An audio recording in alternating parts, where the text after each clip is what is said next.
नमस्कार दोस्तों, हमारे YouTube चैनल पॉजिटिव लाइफ में आपका स्वागत है। गौतम बुद्ध हमेशा अपने शिष्यों से कहा करते थे कि हमारी जीभ दुनिया का सबसे तेज चाकू है और दुनिया में सबसे खतरनाक हथियार हमारे शब्द हैं, जो बिना किसी खून खराबे के लोगों को अंदर ही अंदर मार सकते हैं। हमारे शब्द हमारी ताकत है, लेकिन यह कमजोरी भी हो सकती है अगर हमें नहीं पता कि कब, कहां और कितना बोलना है। यदि हम सही समय पर सही इरादे से सही शब्दों का प्रयोग करते हैं तो यह हमें एक सफल व्यक्ति बनाते हैं, लेकिन अगर हम सही समय पर सही इरादे से सही शब्दों का प्रयोग नहीं करते हैं तो यह हमारे जीवन को नर्क से भी बदतर बना सकते हैं। तो आज मैं आपको मौन पर एक कहानी सुनाऊंगा और यह कहानी आपकी जिंदगी बदलने वाली है। यह कहानी आपको मौन की शक्ति का एहसास कराने जा रही है। जापान में एक बहुत प्रसिद्ध बौद्ध भिक्षु थे जिनका नाम दीझाई था। वह दुनिया के शोरगुल से दूर जंगल में अकेला रहता था और वह बहुत ही ध्यान मग्न व्यक्ति था, इसलिए वे पूरे जापान में बहुत प्रसिद्ध थे। और एक दिन उनके पास एक राजकुमार आया। प्रिय साधु, मैं हमेशा थका हुआ, निराश और परेशान महसूस करता हूँ। मेरा मन बहुत बेचैन रहता है। हालांकि मेरे पास सब कुछ है, धन, प्रसिद्धि और सभी विलासिता जो एक व्यक्ति पाने की ख्वाहिश रखता है, लेकिन फिर भी मेरे अंदर शांति नहीं है। तो साधु ने कहा, आपको इसका उत्तर पता है, लेकिन आपने कभी इसकी खोज नहीं की। साधु ने कहा कि मैं एक प्रयोग करना चाहता हूं, क्या आप वह प्रयोग करना चाहेंगे? इस प्रयोग के बाद आपके जीवन में कोई अशांति और चिंता नहीं रहेगी। यह सब सुनकर राजकुमार बहुत परेशान हुआ, लेकिन उसने साधु से कहा कि मुझे बताओ कि मैं क्या करूं। मैं अपने मन की शांति के लिए कुछ भी करने को तैयार हूं। तब साधु ने शांत स्वर में उत्तर दिया, अगले 10 दिनों तक आप मेरे आश्रम में रहेंगे और सामान्य व्यक्ति की तरह रहेंगे, और इन 10 दिनों तक आप अकेले मौन में बैठेंगे और जितना हो सके कम बोलेंगे। राजकुमार साधु की बात से सहमत हो गया। पहले दिन उन्हें लगा कि उनका मन सामान्य व्यक्ति से ज्यादा विचलित है। उसके मन में तरह तरह के सवाल उठ रहे थे और वह आम लोगों की तरह जीवन जीने में असहज महसूस कर रहा था। उसके भीतर बोलने की प्रबल इच्छा थी, पर वह मान गया और कुछ न बोला, एक शब्द भी नहीं। लेकिन वह चुपचाप बैठा रहा। लेकिन जैसे जैसे रात होती गई उसे एक बड़ी शांति का अनुभव हुआ।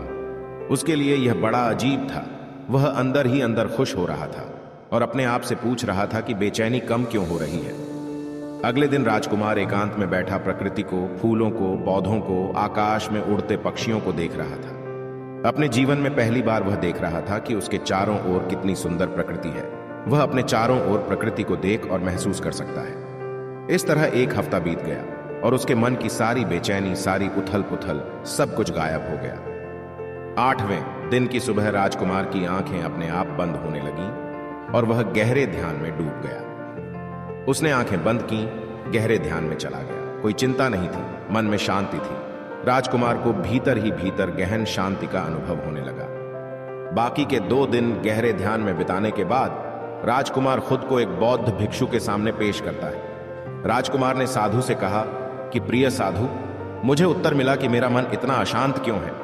उन्होंने कहा कि मुझे पता चला कि मेरा मन इतना विचलित और अशांत क्यों था। फिर उन्होंने पूछा, बताओ क्या जवाब मिला? राजकुमार ने कहा कि मैं जरूरत से ज्यादा बातें करता था और दिन भर लोगों पर ऊर्जा बर्बाद करता था और उनके बारे में अकेले ही सोचता था और ज्यादातर समय उनके बारे में नकारात्मक ही सोचता था।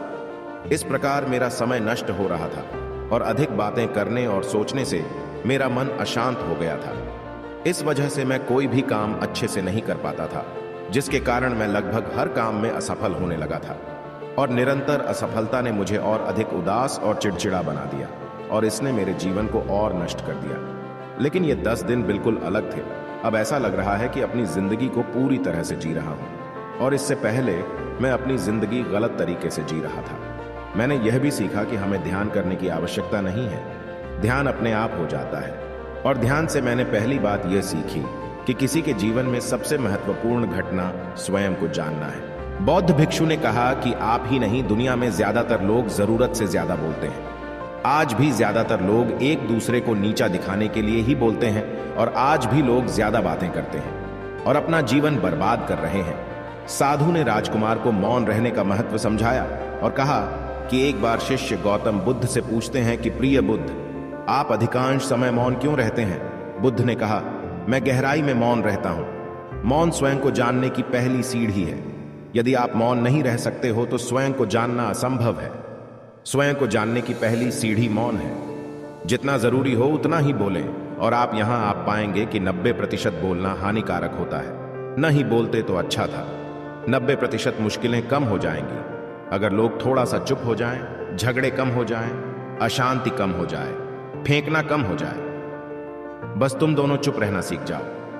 दुनिया में बहुत सारी मुसीबतें सिर्फ बोलने से पैदा हो जाती हैं। जो मौन रहना जानता है वो भीड़ में भी अकेले रहने का हुनर जानता है। एकांत में मनुष्य स्वर्ग भी है। दूसरों की उपस्थिति बेचैनी पैदा करती है। पहले अपने साथ मौन धारण करो, फिर अपनी ऊर्जा को मोड़ में आने दो, मन को घर आने दो। जब आप दूसरों की उपस्थिति से उठते हैं और परेशान हो जाते हैं तो उचित है कि आप अपनी आंखें बंद कर लें और अपने आप में खो जाएं। तुम वहां से भी ताजगी पाओगे क्योंकि तुम्हारे जीवन का स्रोत वहीं छिपा है। वह किसी और में नहीं है, लेकिन तुम्हारी जड़ें तुम्हारे जैसी हैं। आखिर कौन तुम्हें अपने भीतर ले जाएगा? यदि कोई ना हो तो मुझे स्वयं ही भीतर जाना होगा। इसलिए अपने भीतर जाओ। वही परम राजा है, वही जीवन का स्रोत है, वहीं से आनंद का जन्म होता है, वहीं से तुम मृत्यु में डूबोगे, वहीं तुम्हारा सूर्य उदय होगा, वह फिर अस्त होगा। जब भी तुम डुबकी लगाकर लौटोगे वहीं से पाओगे। फिर तुम फिर से तरोताजा हो जाओगे। तब जीवन का नया धन पाओगे। फिर नई शक्ति का जन्म होता है। थकान मिटती है, उदासी मिटती है, चिंता मिटती है। जैसे कोई नहाकर आता है तो शरीर शीतल हो जाता है, शांत हो जाता है, वैसे ही भीतर से कोई वापस आता है तो मौन में स्नान करके लौट आता है। दोस्तों, आपने भी अनुभव किया होगा कि ज्यादा बातें करने से मन शांत हो जाता है। हम अपने मन के साथ साथ अपने ध्यान पर भी नियंत्रण खो देते हैं।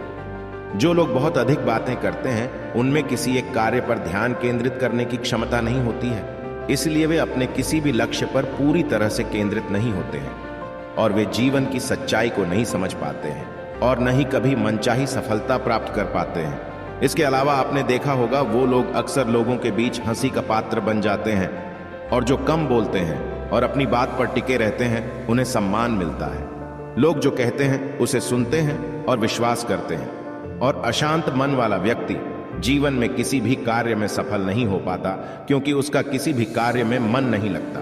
अगर कोई व्यक्ति जानता है कि उसे कब, कहां और क्या कहना है तो वह वास्तव में बहुत बुद्धिमान है और ऐसा व्यक्ति जहां भी जाता है आकर्षण का केंद्र बन जाता है और जो कुछ भी करता है उसमें सफल हो जाता है। यदि हम महान व्यक्ति के व्यक्तित्व को देखें तो पता चलेगा कि वह कम बोलते हैं और कम से कम शब्दों में अपनी बात समाप्त करते हैं। वह बोलने से पहले गहराई से सोचता है कि उसे क्या कहना है। लेकिन जो लोग अधिक बोलते हैं वे कई बार झूठ बोलते हैं और अपनी बातों से दूसरों के दिमाग पर कचरा डालते रहते हैं। वह अधिकतर दूसरों की बुराई ही करता रहता है, इसलिए उसके अपने भी उससे बचने और उससे दूर रहने की कोशिश करते हैं। हमारे भारतीय उपनिषदों में कहा गया है कि हमारे वचन ही वास्तविक धर्म हो सकते हैं। मौन से धैर्य आता है, धैर्य से ध्यान आता है और ध्यान से व्यक्ति अपने जीवन के प्रति जागरूक हो जाता है। दोस्तों, आप भी प्रतिदिन कम से कम 30 मिनट एकांत में शांत बैठने का प्रयास करें। इससे आप सब में एक सकारात्मक बदलाव अवश्य आएगा। इसी के साथ हम इस कहानी को समाप्त करते हैं। धन्यवाद।